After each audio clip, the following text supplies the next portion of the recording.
Assalamualaikum warahmatullahi wabarakatuh. Berkaitan dengan fenomena korupsi di Indonesia ini memang eh, menimbulkan pertanyaan besar ya. Korupsi kita hari ini kalibernya sudah menunjukkan angka yang membuat kita terkejut. Angkanya bisa mencapai bukan lagi hanya ratusan miliar, tapi sudah mencapai ke ratusan triliun sampai masuk ke ribuan triliun. Sementara ini yang menduduki peringkat atas adalah yang baru diungkap ya, yaitu kasus korupsi Pertamina dengan kerugian mendekati 1.000 triliun ya, 900 tepatnya 968,5 triliun, jumlah angka yang luar biasa ya. Jadi pertanyaan besarnya ini bangsa ini adalah bangsa yang beragama ya kan. Kita Undang-Undang Dasar kita itu dalam pembukaannya menyatakan bangsa ini, negara ini dibentuk dengan nama Tuhan ya. Begitu juga semua undang-undang dimulai dengan nama Tuhan ya.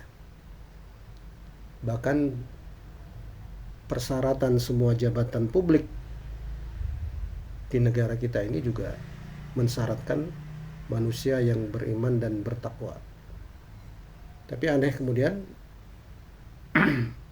korupsinya juga menjadi kategori gila-gilaan ya. Ya, jadi sesuatu yang bisa menimbulkan pertanyaan, apakah agama itu sama sekali tidak berperan di dalam menghilangkan atau menekan fenomena korupsi di Indonesia. Kalau kita perhatikan negara-negara yang dalam tanda kutip bahkan negara-negara yang ateistik, negara-negara yang agnostik, yang tidak peduli dengan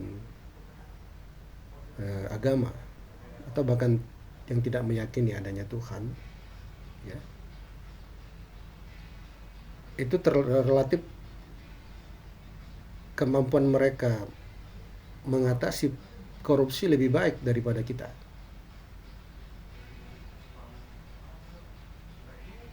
Denmark misalnya itu adalah negara dalam tanda kutip adalah negara agnostik, negara yang tidak peduli dengan agama. Tapi secara perhitungan korupsi, ini adalah negara yang kategorinya negara yang paling bersih korupsi. Begitu juga ya negara-negara lain ya, yang tingkat korupsinya rendah dan tingkat kesejahteraannya tinggi di Eropa. Itu adalah umumnya bukanlah negara-negara yang memiliki kepedulian dengan ajaran agama. Lalu mengapa fenomena agama, masyarakatnya adalah masyarakat yang mengaku beragama tapi korupsinya terkategori korupsi yang tinggi? Terkadang orang kemudian terjebak menjadi mengatakan bahwa religiusitas ya, keberagamaan itu menjadi tidak penting karena melihat orang yang sering masyarakat yang dimana manusianya sering beribadah ke masjid, ke gereja, ke pura, ke vihara, tapi kemudian kategorinya masuk sebagai negara dengan korupsi yang tinggi. Jadi kawan-kawan, sebenarnya bukan salah agamanya ya. Dalam perspektif ilmu sosial sekalipun, kalau kita merujuk kepada ilmu sosial, itu tidak bisa kita kemudian mengatakan itu adalah karena agama. Dalam perspektif ilmu sosial yang dinamakan religiusitas ya, kalau Anda merujuk pada definisi ilmu sosial, contoh kita ambil apa yang disampaikan oleh Charles Y. Glock. Beliau mengatakan di dalam studinya yang judulnya itu The Role of Deprivation in the Origin of Evolution of Religious Group. Ya. Religiusitas itu memiliki 5 aspek. Yang pertama itu adalah belief. Belief itu keyakinan kepada yang gaib, kepada Tuhan, kepada konsekuensi dari kehidupan setelah di dunia ini. Itu belief, keyakinan bahwa Tuhan itu memiliki reward dan punishment terhadap perilaku-perilaku yang dilakukan seseorang selama hidup di dunia. Itu adalah belief. Kemudian ada ritual. Ya. Ritual itu adalah seremonial, aktivitas-aktivitas yang dilakukan oleh seorang pemeluk agama yang merupakan aktivitas seremonial. Ya, ritual, dia melakukan sholat, itu adalah ritual. Dia ke gereja melakukan ibadah, itu adalah ritual. Dia melakukan aktivitas seremonial di wihara, ya, itu adalah di rumah-rumah agama lainnya, itu adalah bentuk ritual sebenarnya. Nah, kemudian ada juga aspek yang ketiga dari religiusitas, itu adalah knowledge, pemahaman dia terhadap agamanya, nilai-nilai yang ada di dalam agama itu ya. Kemudian experience, pengalaman spiritual terhadap kehidupan agamanya ya, bahwa dia merasa memiliki pengalaman spiritual ya, merasa dekat dengan Tuhan, merasa Tuhan mengawasinya, itu adalah pengalaman spiritual. Dan yang terakhir itu adalah consequences. Consequences itu adalah konsekuensi dari atau konsekuensi dari posisi dia sebagai seorang yang beragama. Yaitu harus mematuhi, melaksanakan ajaran-ajaran agamanya. Jadi yang terjadi itu adalah di kita ritualnya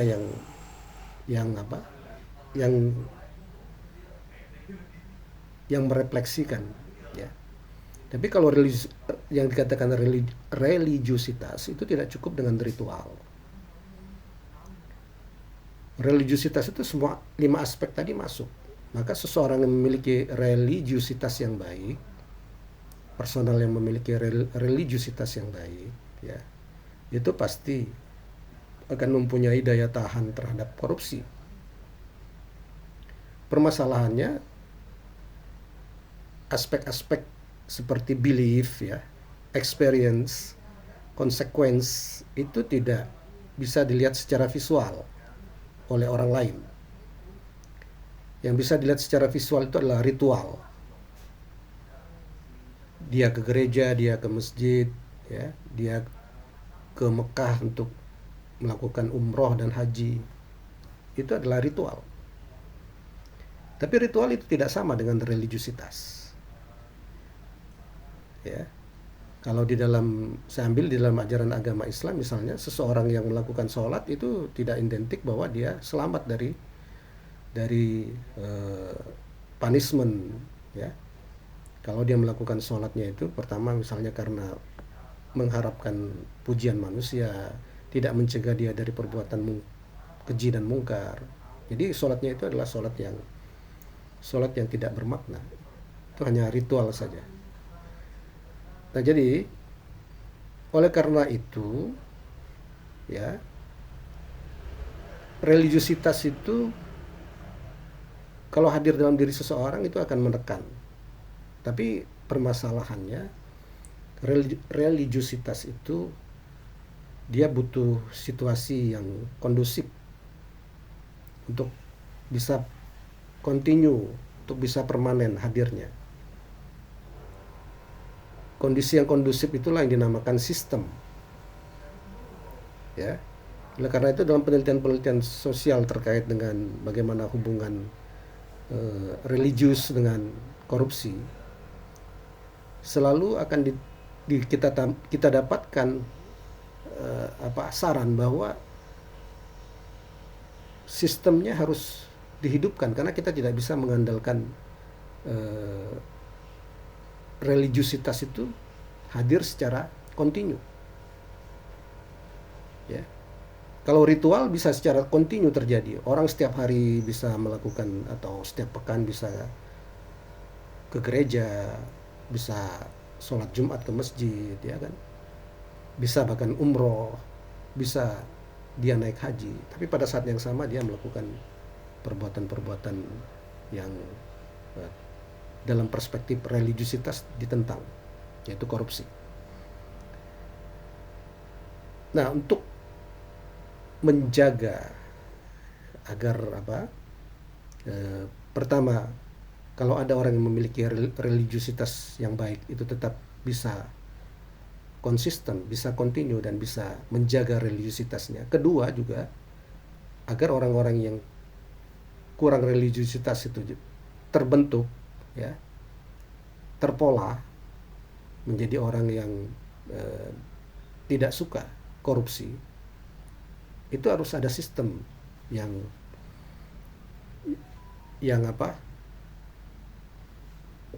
membangun interaksi manusia di dalamnya.